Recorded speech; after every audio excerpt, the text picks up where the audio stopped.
Day 18, 1981 CB750. So the rear tire went okay, just under 2 hours. I guess that's how long it takes me to change a tire. Looks pretty good.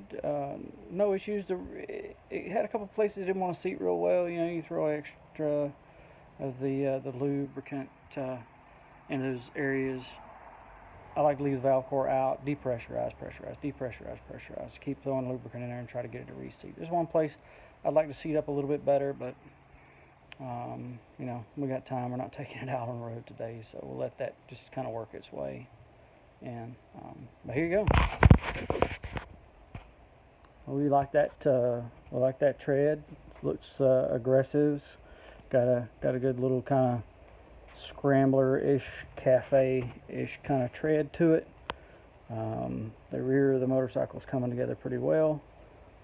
No complaints, other than I gotta take the front tire back apart. I'll stop crying about that eventually.